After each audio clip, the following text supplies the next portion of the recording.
Do you have anyone in your life who is consistently anxious, worried, or stressed out?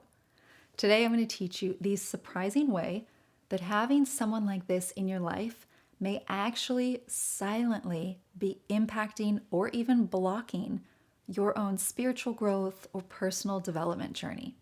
This is so important for anyone who is undertaking spiritual training, therapy, some kind of personal development or personal wisdom online course, or some kind of membership or community.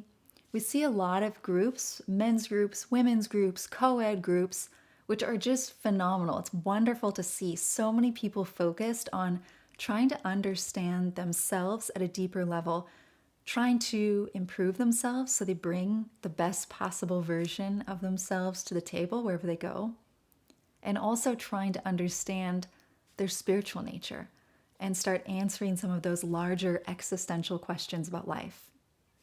But so many people try doing these teachings, these communities, or even just starting up, say, a meditation practice, and they find themselves consistently blocked. It's as if no matter how hard they try, they can't really seem to make progress. Maybe they're trying meditating every day, but nothing ever seems to happen. They don't seem to really change or grow or deepen their practice. Or maybe you're trying some more advanced spiritual or personal development courses or fields of study, and it doesn't feel like you're making the growth or the improvement in yourself that you had hoped for. I certainly felt that. I faced that at one point. I was working in a corporate job and I was surrounded by people who were very stressed out all the time. It was a highly competitive, highly anxious environment. And it seemed that nearly everyone that I worked with was on edge. But I had a few colleagues in particular who they couldn't sleep, they couldn't eat, they were so stressed day and night. And it took learning with my dad to understand how just having people like that in my periphery, just in my environment, was actually impacting my own meditation practice when I was back at home, even if I was in an entirely different state or a different country. Now, if you've been in the energy work space for a while now, you've likely heard the term energy vampires, or even if you've been watching videos here, if you're subscribed to the channel, I've certainly talked a bit about energy vampires, which is just a term to describe people who live off the energy of others. And a quick point that I always like to make is this is not a derogatory statement towards other people. It's simply facing the facts. There are people who, where they're at in their own personal journey, they're at the stage where they live off the energy of the others, or they feel that that's correct. They feel that taking energy from others is correct. It's not up to us to correct someone. It's not up for us to deem them good or bad. What is in our power and is actually our responsibility is learning how to protect our own energy. And thankfully, a lot of people are beginning to talk about this. We're hearing more and more about energetic protection, energy drain, energy vampires, and that's wonderful. But there's a very important mistake that I want to help you avoid. Much of what's available today often teaches us two main steps to take. Limit or completely remove draining people from your life, and learn how to set healthy boundaries. You may be saying, those are healthy, why are you telling me not to do that? I'm not. Those are both wonderful. You absolutely should surround yourself with healthy, loving, virtuous people, and you absolutely should protect and honor your own energy. The issue is, and the mistake that I see a lot of people make, is they stop there. They say, great, I've set a healthy boundary. I've learned how to say no. That's wonderful. I've learned how to say no. I've learned how to establish boundaries. I've reduced contact with people who I feel drained around. Great. And then they wonder why they still feel exhausted. And that's largely because there's a much deeper layer that doesn't get talked about often enough. And that is that energy vampires can drain specific parts of your body, and depending on where you're drained, you will have specific results or effects. Now, in traditional Chinese medicine, as well as in a number of spiritual traditions around the world, the spleen on the left side of the body is the organ associated with spiritual growth. It is known in the energy system as being critically important. Now, your spleen governs not just your spiritual growth and inner healing, but also it has a direct impact on your intuition and your overall life force, that sense of your internal energy level.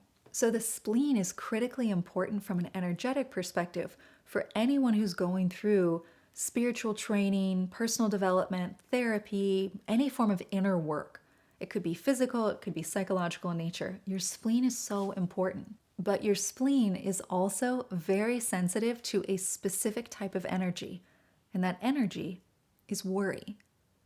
When we're in an environment where there is the energy of worry, stress, or anxiety in a great abundance around us, the spleen is the organ that is most likely to take on that energy. It's almost like a sponge that you're putting near a puddle of water and it just starts soaking it right up. But it also drains the energy out of the spleen. And of course, when we're talking about this, we're talking more about the spiritual and energetic functions of the organ, not the physical functionality of the organ. So we're not diving into, say, medical issues with the spleen. I'm not a doctor, I'm not qualified to do that. But I have spent years and years studying the energy of the body and particularly of the organs and the joints. And this connection between your inner growth and your spleen is so important. And the reason why having people around you, whether it's friends, coworkers, family members who are really anxious, stressed out, or constantly worried, might actually be pulling on or draining the energy from your spleen. The part that makes this a bit tricky is the people that we have in our lives who are frequently worried or stressed out. One, they're often quite close to us. Maybe they are close friends, family members, or coworkers. But the important part is they're often doing this completely unconsciously. It's very rare in my experience that someone is, say, draining your spleen intentionally. I have seen that, but again, it is pretty rare.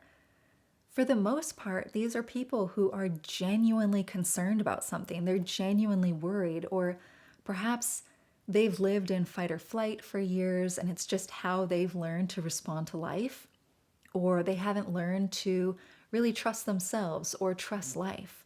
And so this is not a call for judgment towards anyone in your life who maybe fits this description of worried or anxious. That doesn't help anyone. And in fact, it doesn't even help you. We're not meant to judge or decide if someone is doing the right thing or living correctly.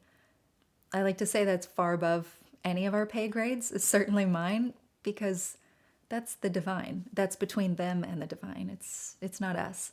What we have control over is how we are handling and utilizing and protecting our own energy. Now, just being around someone like this, say one time in a meeting or having lunch with friends, that is something else entirely. But it's the issues that I start seeing with spiritual growth and inner development is when it is more habitual. Someone that is close to you, someone that you run into or even speak with on the phone or on, web calls, someone that you're in close proximity to regularly. That's when we start seeing this habitual energy drain from the spleen. And that is what can really connect and start slowing down spiritual growth, inner work, inner realizations, or interestingly, feeling the energy and motivation to pursue the spiritual practices that you feel you should be doing. Maybe you want to have a regular meditation practice, a regular practice of prayer, of some kind of spiritual study, but you just can't seem to get the energy or the motivation to do it. Of course, there can be unique reasons for this for each person, but one of the common ones is an energetically drained spleen. Now let's talk just briefly about why this might be slowing down or blocking your spiritual growth.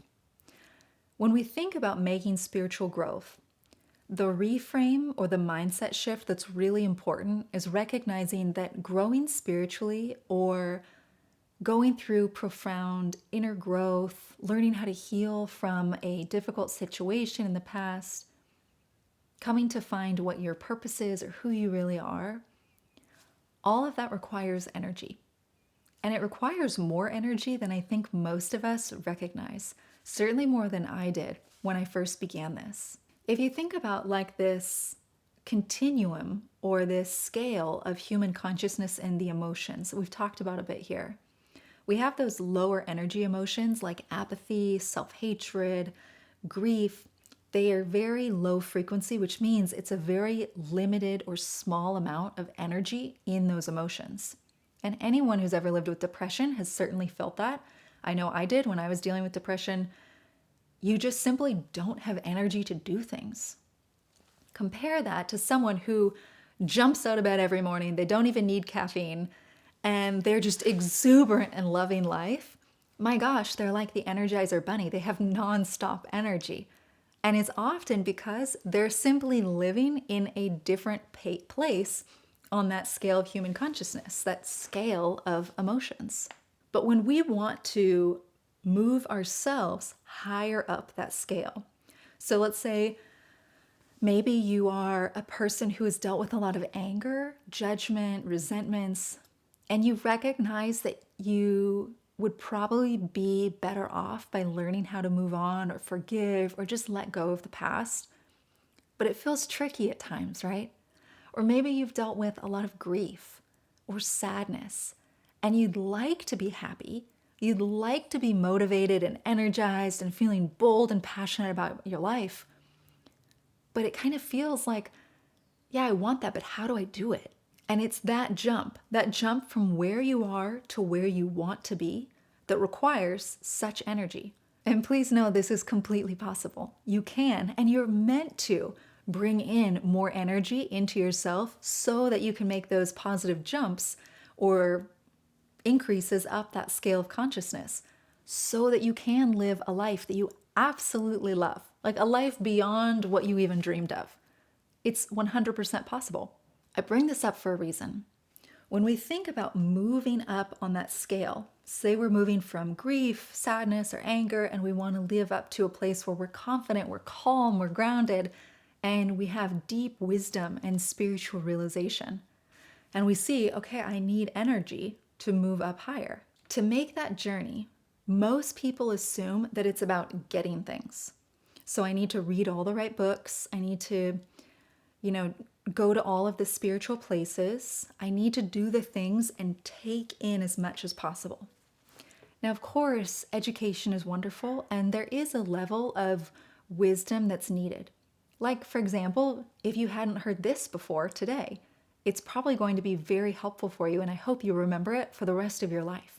So if you are around, say, nervous or anxious people, you can follow the 3 steps that I'm going to give you in just a minute to protect yourself. But when we get caught up in a cycle of thinking that that growth, that jump up to where we want to be, is just taking in things, we'll get stuck. Instead, it's really about letting go of the things that have been anchoring us back to that lower place. So, an example in my own life, I really wanted to make progress and I really wanted to heal from difficult experiences and I wanted to make these massive leaps forward. But I had to give up a lot of resentments that I was holding on to towards other people. For years, I'd held so many resentments, so many judgments, so much anger towards people in the past. And, some people had done very cruel things. And yeah, maybe looking at it on the surface, people would think it was justified to hold a grudge or a resentment. But at the end of the day, it wasn't doing anything towards them. It was just blocking me. It was anchoring me back lower on that scale so I couldn't make that massive leap forward. I couldn't improve my life in the way I wanted. So it wasn't so much reading the right books or going to the spiritual places or going to live in, the Himalayas in a cave. It was learning to let go of the resentments. And when you let go, you just start naturally moving up and more energy starts coming into your life, into your body, into your soul, the more you let go of holding on to the lower energy beliefs and behaviors and emotions. So it's this beautiful, rather natural process. Now, this is a high-level overview of what it takes to make progress on the spiritual path. And I hope for anyone who hadn't heard that before that it helps simplify or clarify things for you. But now we're introducing this additional layer that, okay, you do need more energy and you need to let go of the things that might be blocking that energy from coming to you. But this added layer is, what about people that might be taking that energy from you at various stages as you're moving up? And that's what I want to try to help you address and prevent. So for that, here are 3 tips to help you start re-energizing and protecting that spleen of yours so that you can start making even larger jumps forward on your own personal development journey. The first step is awareness. This is so underrated and it is so critically important. When you bring awareness to something, you simply become aware of something or put your attention towards it. What you're actually doing is you're channeling your soul's energy into something. That is why we say pay attention, because we're paying our life force into it. So how does that look in practice? What is a realistic step you can take to bring awareness to something? The way to bring awareness to this situation in a way that'll really pay dividends for you is by learning to focus on your body when you are in social settings. So if you can keep a quiet, soft awareness on your physical body when you're interacting with other people, even if it's over something like a Zoom call, be gently aware of your energy system so that you can see in real time if a part of your body starts feeling depleted or weaker while you're talking to someone. This is invaluable information, and you can start to learn about certain people that may be draining you. And again, it could be completely unconscious from their perspective, and they might not have any malevolent intentions towards you whatsoever. But you still deserve to be aware of it because you can't fix what you won't look at. I'll give you an example from my own life. I had mentioned working in a competitive, highly stressful environment at one point in my life. When I learned this step about awareness, I started bringing that to all of my meetings and phone calls. And I found myself unconsciously starting to hunch to the left or even placing my arms. And I had never recognized that I was doing that when I was talking to certain people. And I also started noticing that I felt tension or energetic tightness around the left ribs. And to be clear, I had gone to a doctor, I'd had a full physical, so I knew I wasn't sick. I knew I didn't have something physically wrong with me. And yet I still felt this kind of subtle energetic tightness here. And then training with my dad, I learned exactly what that was. It was this drain from the spleen. So awareness is your most important first step. We cannot take the following 2 steps until you have brought awareness to it. Becoming aware in real time of who and when you're being drained specifically on the spleen. From there, we move to step 2, and that is spleen protection. If you have become aware of certain people in your life or certain situations that do seem like they're draining you, whether they're being around people who are consistently worrying, they're very anxious, they're always stressed out, doing something to start protecting your spleen area energetically beforehand is incredibly important. And a very simple practice that you can start is this. You rub your palms together, as long as it takes to get them really tingling and warm. So they're really buzzing together. You can even try shaking the wrists out to start opening up. You have all these energy meridians that run through the wrist and through the forearm. So you can shake the hands out, rub the palms together, and then take both hands, place them over the spleen, which is on the left side, and you'd hold here, just focusing on energy flowing down through the top of the head, down through the arms, through the hands, into the spleen. And in my own experience, I would hold my hands there for at least a minute, sometimes longer, before any kind of meeting or any kind of phone call where I knew I'd be around people who I felt were draining my spleen. And the other part of that that you can also add in is the same technique that I taught you in a previous video, and that is visualizing this glass shell or egg all around you. And it covers every inch all the way around you, and it expands out several feet in every direction, even up to the ceiling and down into the earth. Use that as this visualization of your aura, protecting, strengthening, pushing it out so that people can't reach in and take your energy. And the third step, that is replenishing or strengthening the energy levels in your body. Now, as I was saying earlier, it takes energy to move up, and we gain a lot of energy by letting go of what we don't need. But of course, there is that critical step where we don't yet know what we need to let go of or what life is asking us to address yet. So it can feel very frustrating to be in those moments. And those periods of time, they could be a couple of days. I've seen them even be a couple years for people. And that's okay. Everyone does things on their own time. But I know how frustrating it can be as someone who was there herself to be in those times where it feels like you don't have the energy or the willpower to do what you think you need to be doing, but you don't understand how to get more energy, and it can just leave you feeling stuck. This third step helps address that. It is doing practices designed to bring in energy to your body. And the single best practice that I know for that is full body Qigong. Now, you can get videos, they're all over. There are amazing teachers all over the world, but practicing Qigong is incredibly important. That's something that I also teach in my online school, my membership, teaching all about how to flow Qigong, how to bring in more energy to your body. Go to whatever teacher you feel drawn towards. Let your intuition guide you. There's not a right or wrong answer there, but make it a regular practice. What I personally did was I practiced at least 3 times a week, anywhere from 20 minutes a day to even an hour if I had time. And I understand not everyone has an hour, that's fine. But if you can even do 20 minutes, it's incredible how much it improves and elevates your energy levels and can really help you with protecting that spleen, but also giving you that power to surge forward in your own inner growth and inner healing. Now, these 3 steps can create a noticeable shift.